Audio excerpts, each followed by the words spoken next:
Tēnā tātou katoa e te iwi e te whānau, koutou e mā taki mai ana i tēnei wā, ki tēnei pāpāhotanga, tēnei kōrero me ki, ko te kai a te rangatira. He mihi nui tēnei ki tō tātou nei kiingi, kiingi tu heitia, pōtatau te whero te tuawhetu, anō reira ki ngā mate huhua o te wā. Moi mai rā koutou, moi mai rā. Nō reira, me mihi katika ki ngā tūpuna kei wainganui a tātou, e te hunga ora, tēnā koutou nau mai, whakatau mai. Hei timatanga, me tuku atu tēnei taki mihi, tēnei ki taki kōrero hoki. Ai o te paimana o te piringa tāu kiuki, ai o te paimana haumako. Whakatau mai te au angitu. Irihia tia te mauri, whakatairanga tia te wau, huakina te wāo whawha. Ue a te tawhito ai o te hihiri, o e te kina te hiato. Manawa mai ai te pūtanga o tēnā ariki, manawa mai ai te pūtanga o tēnā taura. Ka eke ki arangi e tui honei, ka eke ki arangi tā hua. O tēnei te mauri kei ahau. Nā tū te whiwhi ānuku, nā tū te whiwhi ārangi. Kei te whiwhi waho, kei te rahe waho, puritia mai waho, tāwhia mai waho. Ko tēnei te mauri ka whakapiki, ko tēnei te mauri ka whakakake. Ko tēnei te mauri o tēnei tauira, ko tēnei te mauri o tēnei ariki, ko tēnei te mauri o tēnei tawha kina whanno tūmai te toki aue taukiri e. O nau mai e te whānau, yes, welcome to another edition and another episode of Te Kai a Te Rangatira. Ko wai ahau, if this is the first time you've joined us, ko matitaere Herangi, tōku ingoa, no ngārua wāhi ahau, ko taupiri te maunga, waikato te aua, pōtatau te tangata, ko tūranga waiwai, ko te kaharoa ngā marae, ko Ngāti Mahuta, Ngāti Mahanga ngā hapu. Waikato te iwi. Yeah, awesome to have you all here, and really looking forward to this one, whānau.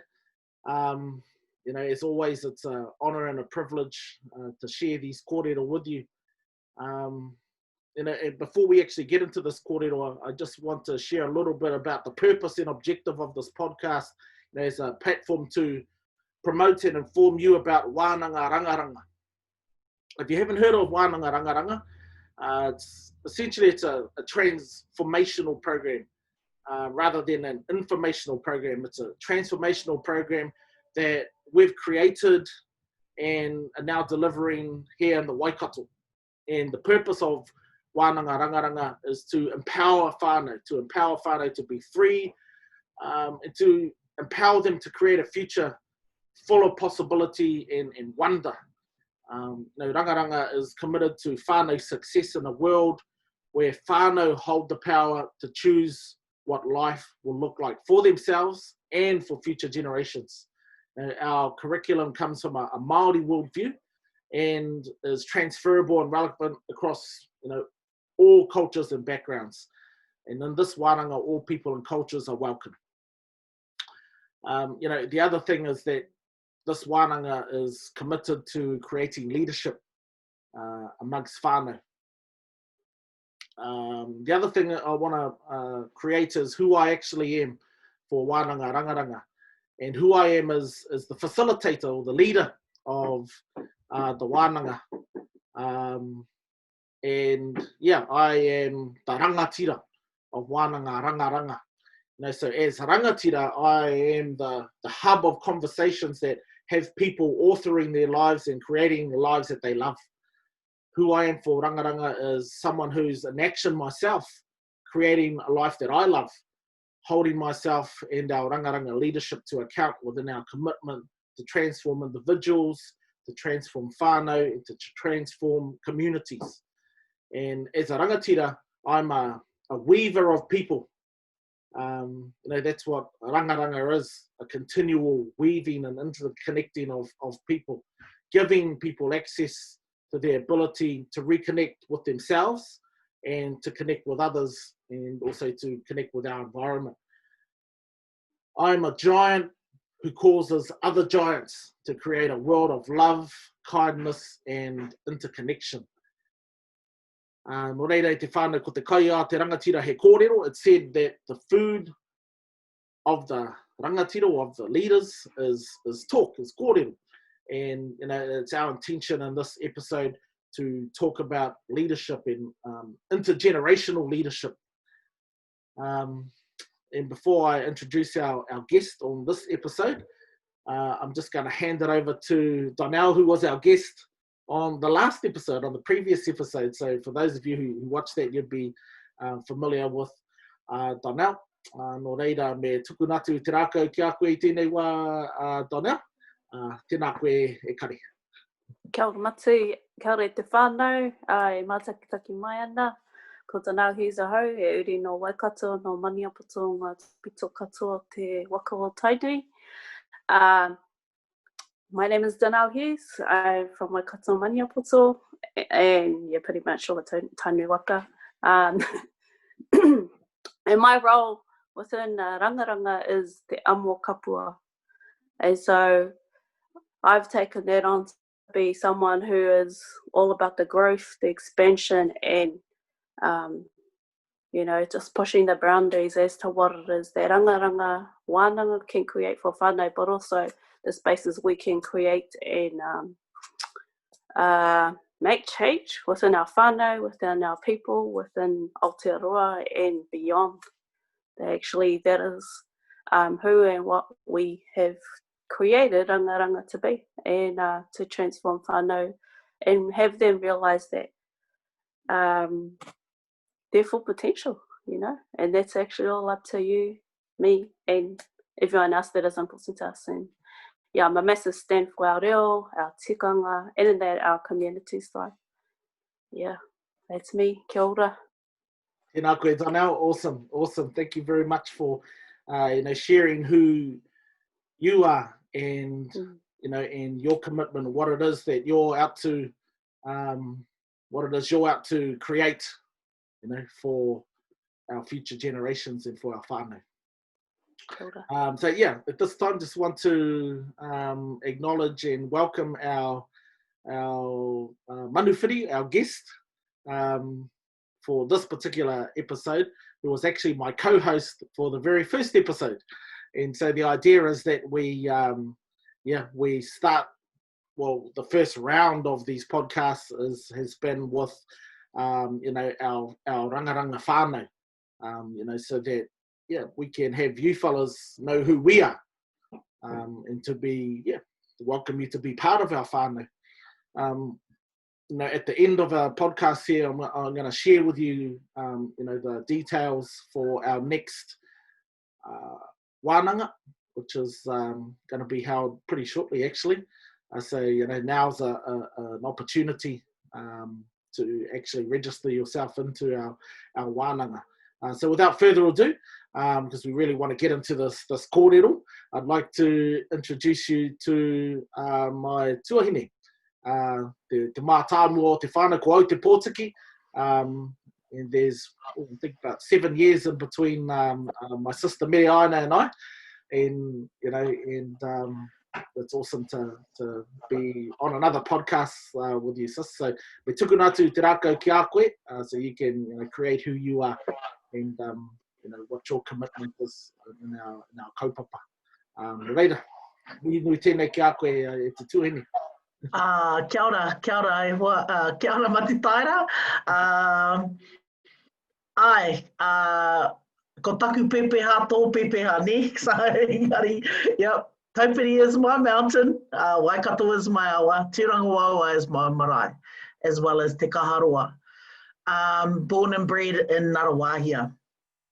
And it's an honour and a privilege to be here on this podcast again. And I must admit that it's a lot more relaxing being on the last of the whānau list as a guest, as opposed to being the first host, or the first guest host anyway.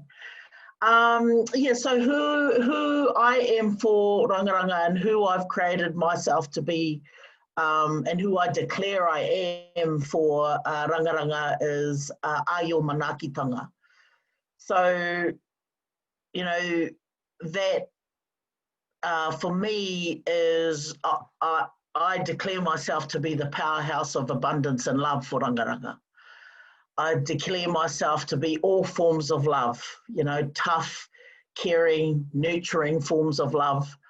That is home for all of those connected with Rangaranga. So not just the leadership and not just our kaihui, our participants, but everyone who is connected, the whānau o Rangaranga.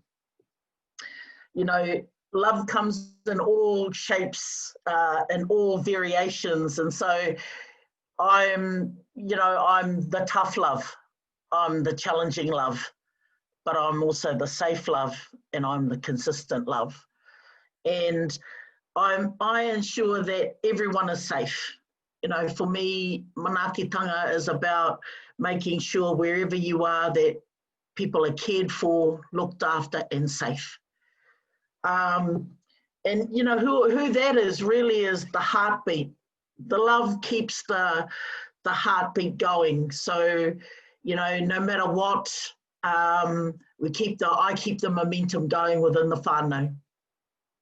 The highs and the lows, you know, I'm the ahika, I keep the home fires burning. And really, you know, I'm a demand for excellence and abundance in every way.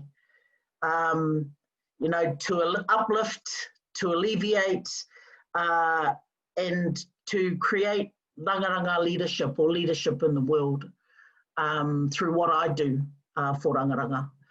And, you know, for me, it's been an amazing journey with amazing people creating whānaus that work. You know, ultimately, that's what it's about. It's about having whānaus work together, create together how they want their whānaus to look in the future, now and in the future. So that's me whānau. Kia ora. I was talking earlier on about intergenerational leadership, right? And I think I get for a lot of whānau, there's been some massive gaps in leadership, you know, and even within our own whānau, you know, I think we're fortunate enough to have some really outstanding leaders that are in our whānau, in our whakapapa, in our DNA. Yeah, and I suppose I'll just get you to share a little bit, you know, about that and how that's influenced, you know, what we're up to, and you know, and our commitment to grow leadership for all whānau, and for whānau to have what's really important to them. So yeah, intergenerational leadership. Yeah. I mean, it's a really good question, because I want to say it's not like we have a choice. It's just who we are by default. It's just by the examples that we have in our lives and our whakapapa. So, you know, there's some, I'm not going to say big shoes to step into, but we have got some huge role models in our own whakapapa. You know, people who have created ideals and who have been examples of leadership, not just for Māori people, but for New Zealanders. You know, and I think for me, it's the admiration that I have and the love that my whānau have for those previous leaders. And I mean, Nana Tupuia is one that stands out, only because she is probably the most talked about in leadership in New Zealand. And to be fair, not a lot of people outside Māoridom or Kingitanga know the whakapapa of the leadership in our whānau.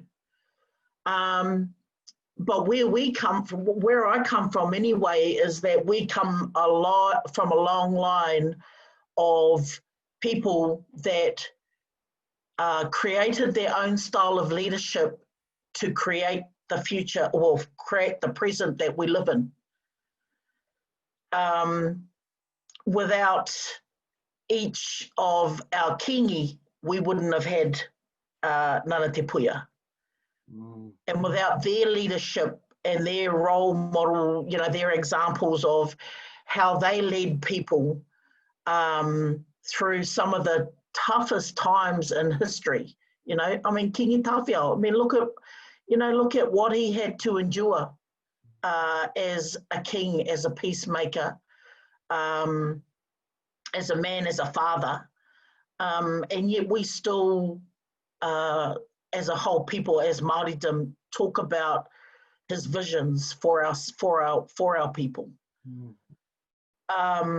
You know, I'm fortunate to work for our people. So working where I work at the Waikato Tainui College for Research and Development,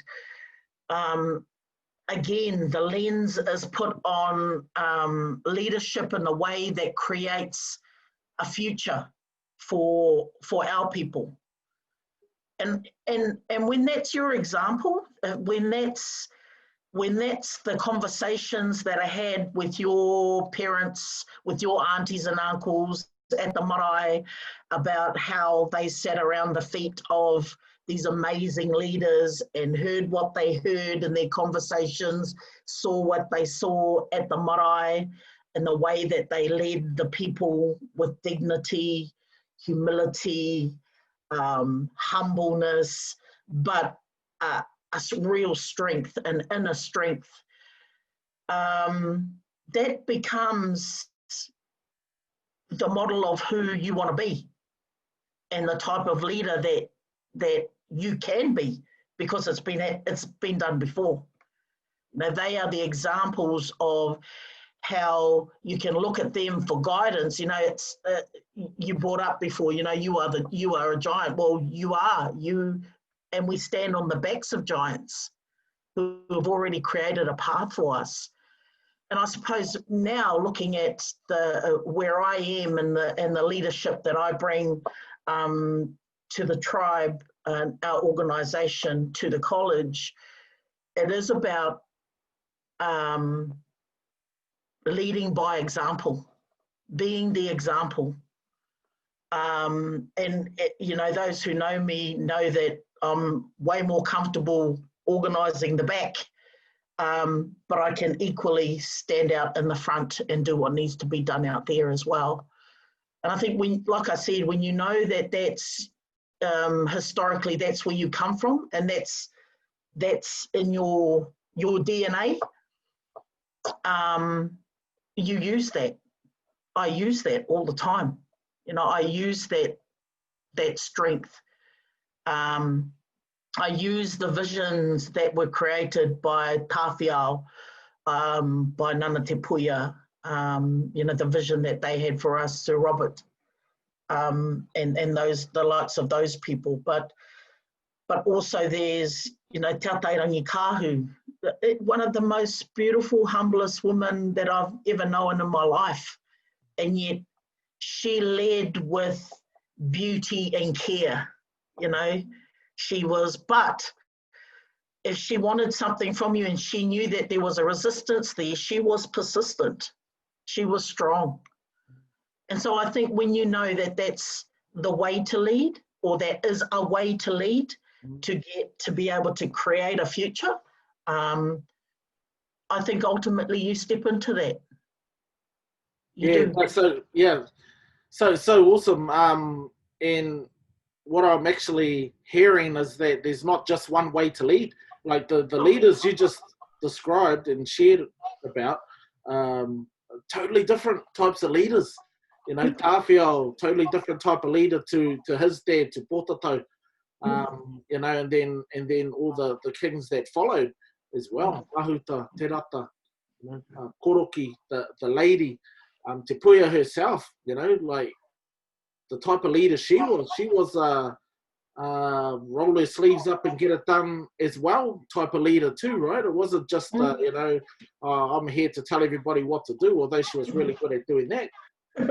She was also willing to, and often did, you know, got her hands dirty. She was that Yeah. kind of hands-on leadership. And I suppose the question I have then is, you know, what is the purpose of leadership? And you were kind of alluding to it, right? But what is the purpose? Well, you know, our whole existence as children of the earth, as people, is to ensure the longevity of our DNA. That is our sole purpose in life. But I think for our leaders, it wasn't just about survival, it was thriving. They wanted us to ensure that our future thrived and that we thrive now. I mean, you know, if you look back 160 odd years ago when our tupuna and many other tupuna sat around the shores of Lake Taupo discussing who would be the one to lead all of us, you know, Potatau was not a willing man. He was not, because he could see the burden that his generations would have to endure. And then, you know, but the reason that they did it and the reason that he took it on was not just for himself and his whānau, but for all of Māoridom. It was to ensure that they were able to create the longevity of Māoridom, not as they knew it, but how we create it now. And I think for me, where I work here at the college, that is the purpose of the college. It is to ensure that we create something here in the leadership of all people, not just Māori, not just New Zealanders, not just Indigenous, all people. We create something here that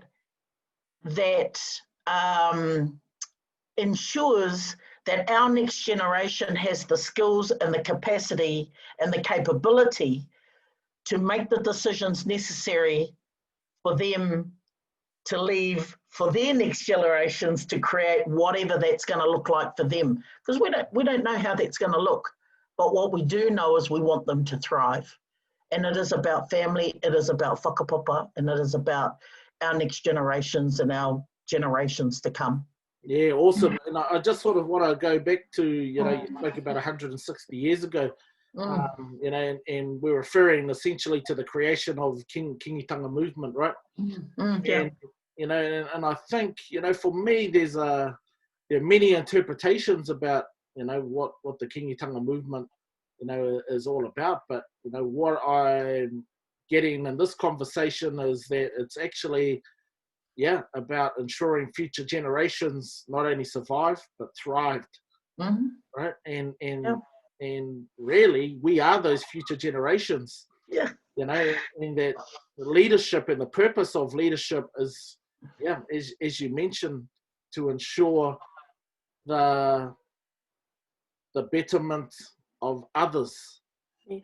You know, leadership is not it's a selfless task. You know, and you mentioned Potatau 6 times. He said no. You know, and after 6 times, he was like, well, you know, man, I'll take myself out of the picture, and I'll actually jump in there for the benefit of everyone else. You know, and just before we started this, we spoke about how alive and enlivened we become, and the amount of energy we're able to generate in serving others and actually living for others. You know, and for me, that's a huge part of leadership. You know, a leader is somebody who sees that they can actually get everything they want out of life by making a difference for others. You know, and that's something that I've only just recently, you know, got, and hence why I'm so committed to this mahi, because that's what I'm committed others to getting, right? And you know, what I really got for myself is, before that, it was all about me. You know, my whole life was just all about me. And I think as human beings, it's sort of naturally by default how we are. We're sort of just like, it's all about me. Everything's about me. Everything I do is for me. Me. But man, just getting now that stepping up into leadership and taking on, I can actually make a difference for others. And I'm committed to doing that. And I'm taking the actions to have that future fulfilled and to create the results of families thriving and strong, you know, is something that gives me personal fulfillment and satisfaction in life, you know, and a love for life. And like, I'm busting to get up at 4:15 every morning to make that happen. You know, I'm busting to live another day, to contribute and to serve and to make a difference for others.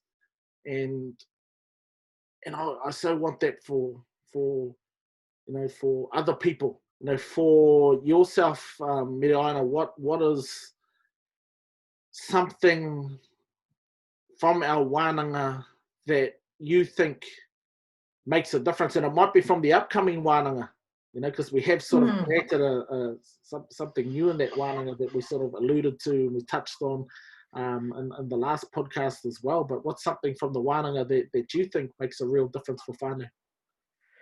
Yeah, well, yeah, you're right on the money there. The thing I really love about this upcoming wānanga, or this new curriculum that we've created, is that we've put in there some practical schools application for want of a better word, a dispute resolution. Dispute resolution process. So for us, that's our whakatau process. And in this process, throughout the wānanga, you, as the other podcast spoke about, you get to identify with how our atua were being during the separation of Rangi and Papa, and then the identities that they were and they created, and how we can apply that to who we created ourselves to be through our own experiences. And I suppose what I love is about this wānanga is that you get to see how, from your past experiences, you've created this certain type of identity that's helped you survive, help you survive life. And in our wānanga, some of those experiences reveal the types of behaviours that you've taken on as your own identity. So, you know, I'm always like that because I'm, you know, those are one of the things that you get to resolve out of the wānanga, you know. Oh, I've always been like that, you know. But you actually get to delve into why you're actually always like that. You know, I'm the oldest. I'm the most responsible. You know, so that's one of my stories, is that I've got to take care of, you know, I've got to be the one. And don't ask, I'm not allowed to ask for help, because that's a sign of weakness. You know, you get to discover, though, how you've created that identity throughout your life. And then you get to actually really have a look at how that identity you've created and the ways you're being actually has an impact on those around you that you love. And this dispute resolution, or the whakatau process within, it's really a practical application tool that you get to take away with you, is actually the space or the process that you actually get to complete what is not complete, or what is outstanding, or what is there for you to share with those people that you have impacted on mostly in your life. Not always in a good way, and possibly most of the time not in well, I don't want to say bad, because it's all relative, you know, but you know, in a way that really impacts your relationship with that other person, your communication. with that other person. And you'll notice in your life there are people that you can talk to and people that you don't. In this whakatau process, you get to actually resolve all the barriers of communications that are there between you and the person that has been impacted by your behaviour. Beautiful. And I suppose, what's there to be said for me is most of the time the people we impact are the ones we're closest to, like our own whānau members, and how disconnected we can be from those people, from the stuff that has happened, right? From the stuff that hasn't been settled and sorted, and it's not like we're broken and need fixing or anything. It's just, it's just things just don't work, the way we'd like them to work. And through this wānanga, we actually get to the root, to the source and to the cause of why things haven't been working, and actually go through this whakatau process to be able to come back to having things work. And then to this even go beyond having things work to having things thrive, to having things be the way we really want them to be. Like if we could have it any way we wanted to be, how would we want it to be? And I'm so looking forward to this next wānanga. And as I mentioned before, at the end of this, I'll be letting you all know when exactly that's on and how to register into that. But at this stage, I just want to check in with Donnell to see, if you've got anything to contribute into this kōrero dance. Yeah. Oh, yeah, I am still here. What I wanted to recreate in that kōrero, he spoke about intergenerational leadership, and, our wānanga goes all the way back to our atua and how they showed their leadership, and that they pushed the boundaries as to what was possible, even what was, like beyond their comprehension. And what I want to relay to whānau out there is actually this is what rangaranga takes you on a journey to actually realise, the stories or the lies that we've said why we can't achieve what we've always wanted to achieve. Or it's been something in the back of our mind, but we've never actually probably said the words, let alone ever thought we could ever have it possible. And it's taking on those leadership roles. It's just taking on, even I can do that, And I know that was something that I saw throughout Rangaranga and throughout our different communication programs, that actually, the only one who was actually holding me back was me. And that's, massive revelation, but also this clearing to actually fulfill on what was really possible. And the decisions we make, as both of you have mentioned, is around our future generation. When Putato said yes, he wasn't saying yes for him because he was a kaumata. He was very elderly, and he was thinking of those generations to come. And I guess in creating Rangaranga is we too are in that space that actually we're creating something that even we don't know what's possible, but we're on for that ride. And I just wanted to create that. Oh, awesome, Dons.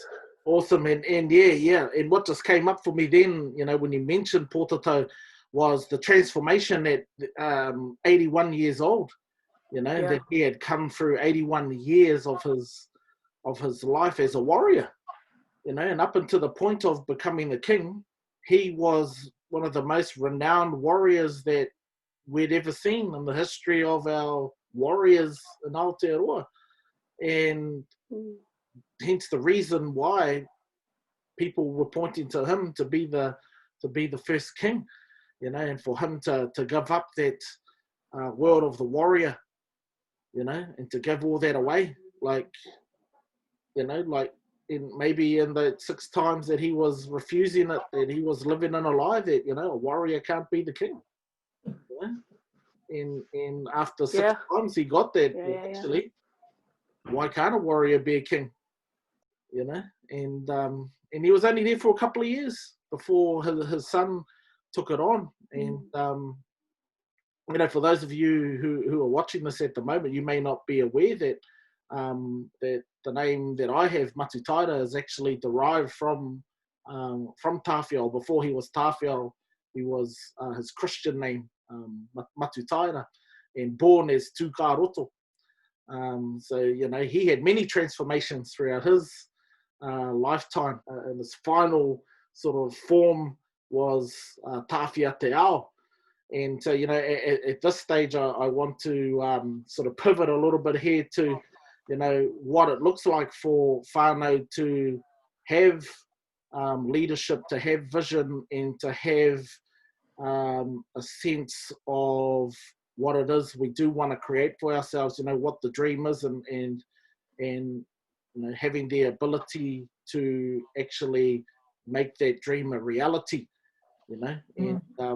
And Mereaina mentioned earlier, we're fortunate to have our tūpuna Nana Te Puea already fulfill on that dream when she created Tūranga Waiwai, along with all of her, you know, whānau minions and people that she gathered together who were really in need of, you know, a community and in need of a place to call their own, and a place to stand and thrive together. And, you know, and we're still on that mission, you know, all these few generations later. So yeah, it's all going to be 100 years celebration of our power of Tūranga Waiwai next year. So, you know, this time 100 years ago, she was full on making those transitions, you know, and here we are 100 years later doing it all again. So yeah, I just want to hand it back over to you now, Mereaina, to share with our whānau listening and watching this about, you know, what it is we're up to in creating our whānau papakainga. So our whānau, knowing that we've been brought up on a plot of land in Ngarawahia all of our lives, you know, that is our papakainga. And it's just down the road from Tūranga Waiwai Marae, and it's next to the papakainga or Te Whānau Muru and Te Whānau Herangi on this side and on the other side of us. And, you know, for us, we've been talking about developing a papakainga for some years now. And about, I don't know, five years ago, maybe a little less than that, we realised that all of the papakainga whenua around Tūranga Waiwai Marae were all plots of land gifted by Nana Te Puea back in the 40s, 30s and 40s. And it was part of her way of giving the ahika, I suppose, or those people that had helped to build the marae, plots of land so that they could build their homesteads to grow their generations that would look after the marae. So, you know, how onto it is that, giving the whānau gifts of land, they build their houses, and then we get to, you know, create the generations that are going to look after the marae. So what Matutaira was saying, for us, our papakainga journey started a good 5 years ago, I suppose now. And we realised then that if that was the reason that Nana Te Puea left us the land, then what are we going to do as a whānau to ensure that our plots of land in Ngarawahia were going to stay for that purpose, as opposed to being sold off to developers, you know, to build new houses for somebody else. Then where would we go? Where would our ahika be if we did that? So of course and it wasn't an easy conversation to have with the multiple first cousins and the, you know, my aunties and uncles, so virtually the grandchildren, the offspring, the generations of our Nana Ali and our Papangahi, Atareiria and Te Ngaihe Herangi. When we started having the conversation with the whānau, it was almost like, how are we going to assure that this piece of land is going to be versatile and useful for the next generations? So we started having that conversation and we started creating together what that would look like for our next generation. And we quickly realised that actually it's not just our generation, it's actually for all the generations to come. Because for as long as the marae stands, we are going to need to have whānau there to go and do the mahi at the marae. Yeah, and so we developed a papakainga model that included so at the moment we have 3 houses on 3 separate plots, and we're going to demolish one of those houses because it's a very 1950s villa, and we're going to rebuild or build brand new 3 new whare. And this is going to help us develop, some longevity, sustainability in housing for our whānau. I suppose the other thing that came out of the conversation is when you dream, you might as well dream big. So we decided to ask our kids, well, what do you want? What do you want to do? So they wanted a big whare that we could all, whānau could come home to, and we could have our own hui, and we could have multiple rooms or big marae style rooms. So, I mean, it was really important that what we created was also what they wanted, because they're going to be the ones that are going to develop the next stage of the papakainga. The other element, so that was sort of the housing element taken care of to deal with all of those whānaus that are scattered all over Aotearoa and Te Ao. And if they ever wanted to come back, they had somewhere to come back to. With sustainable gardens, permaculture gardens, native landscaping, and all of those factors were part of our creation for our papakainga. And I remember when we created this back when we did our whānau ora kaupapa or program as a whānau, as a weekend wānanga that they ran out of Ngāmiro Medical Centre. And we created this vision of a papakainga, and for us that was dreaming big, having new houses. I think our vision was and still is to be financially, physically, emotionally and spiritually dependent on each other. I've actually got the vision here in front of me, so cool. I'll share it with the whānau. Yes, please. Our vision for our papakainga. So our papakainga is called Tāwhia Te Ao Papakainga, which is taken from the full-length version name of our tupuna Tāwhia. And our vision is to develop our environment, to house, nurture, grow and sustain our generations, to support our marae, our tribe and our people. And our values are ko tahitanga. So ko tahitanga, to be unified in purpose. Another one of our values is kaitiakitanga, to conserve and protect the natural and physical resources in our care. Aroha, to work in the best interests of our whānau to achieve positive results for the collective good. And rangi Māori, to be considerate of all we think, say and do, and essentially to be kind, to be kind, loving people. And finally our mission. So our mission is, that wraps all this up, is to live collectively on our own lands, which is our papakainga, to have financial, emotional and physical stability, and to raise our tamariki and to look after each other, steeped in all things Māori.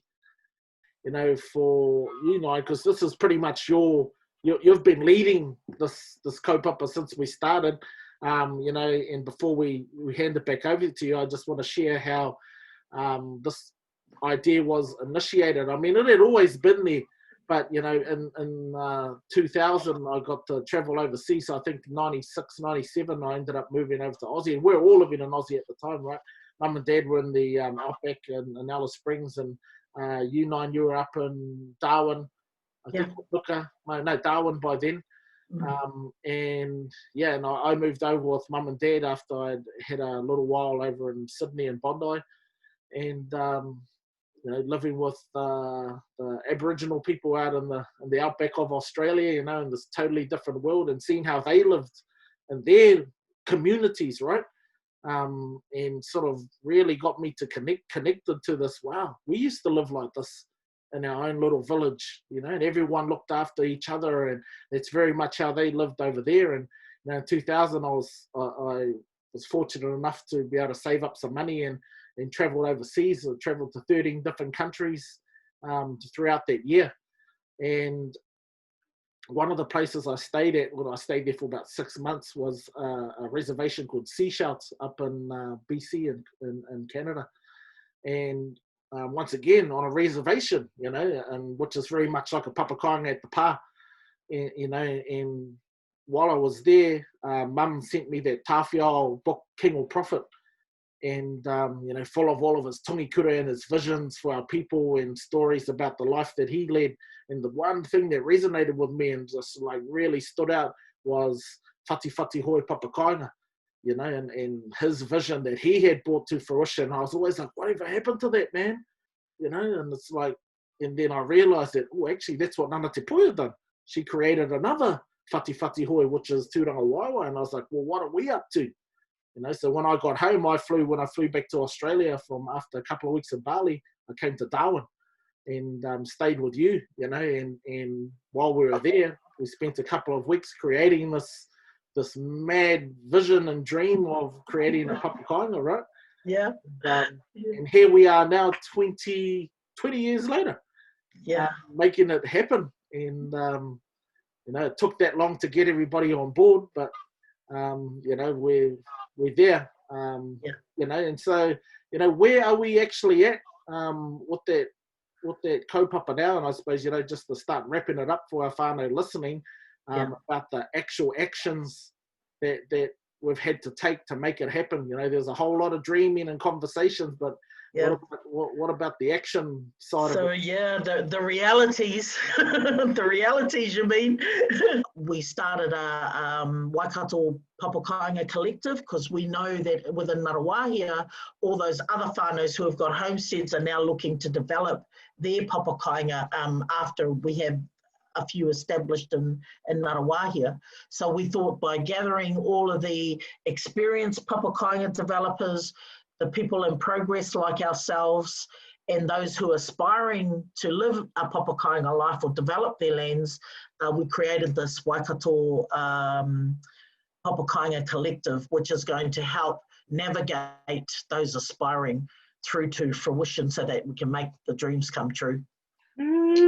Awesome. Thank you for sharing that, sis, and I acknowledge you for all of the mahi that, that you've put in and your commitment to really creating this for our future generations, for our whānau. And, for those of you who are watching this, and the reason why we actually wanted to share this kōrero in particular, was just to really inspire you to think about what's possible for your whānau, and wānanga rangaranga is what we've created for you to be able to make that possibility a reality, and at the moment what's coming up for me is, māku e hanga tōku nei whare. I shall build my own house, or build it myself. And, what's also there is that whare is not necessarily just the physical whare, I'm talking about the people in the whare. And what's really important, and this is what Wānanga Rangaranga is really all about, is about having all those people in the whare on the same page, having them all working together for the benefit of one another, living, an interconnected life, interdependent life, like our tupuna used to, like we used to. So going back to those old ways, but doing it with this new massive technology that we have, and really that's what this papakainga is all about, and which is the reason why papakainga is called Tawhia Te Ao, because he was the example for us and the inspiration, and and we can't sort of go on without wrapping it up with one of Nana Te Puia's famous tongikura, mena ka moe moe a hau ko a hau anahe. mena ka moe a tātou, ka tae a tātou, you know, if I dream, well, I dream alone. But if we can all dream together, then we can accomplish and achieve anything. Anything's possible, whānau. So, you know, before we wrap it up, Donnell, any comments or contributions from you, Kari? Yes, that is awesome. I just wanted to add that, you know, rangaranga is intrinsically Mātauranga Māori, you know, and as you've just created with Nana Te Puia and her sentimus that she wanted to create, as you know, the vision of one is not actually going to achieve anything, but if we'll create a vision that we all share into, and it's embedded in Mātauranga Māori, it's embedded in you know, our Māori Indigenous whakaaro, but also Indigenous peoples that have their culture, you know, their way of living or being, is that actually you take those ways of our tipuna, those that are previous, you know, previous ao, if not still here, you know, guiding us, like embedded in rangaranga is our Māori and Mātauranga Māori, and just that actually is our guide, but also, you know, it's also our friend along the way, you know, to get us to those spaces that we're still yet to really articulate or even just create. I just wanted to create, that's what rangaranga is. Kia ora. Kia ora, that's awesome. And he kōrero whakamutunga tau, Naina, anything to say to be complete to finish off our kōrero tonight? Oh, no, thank you for allowing to share what I'm meant to share, what I'm passionate about. You know, who I am for the world is, you know, the transformation of our next generation. And for me, papakainga life and having people living a collective loving life together, creating whatever that looks like for each other, you know, that's the ultimate for me. And just knowing that I make a difference, not just for my own whānau, but for whānaus I love and whānaus who live in my community, you know, makes me, you know, it makes your heart sing, really, you know. It really is cool. Awesome. Tēnā kōrua. And, you know, for anybody watching this and you're thinking, man, what could be possible for my whānau? I invite you to come along to our next wānanga, which is on in, well, it's only a couple of weeks away, really, on the 17th, October the 17th.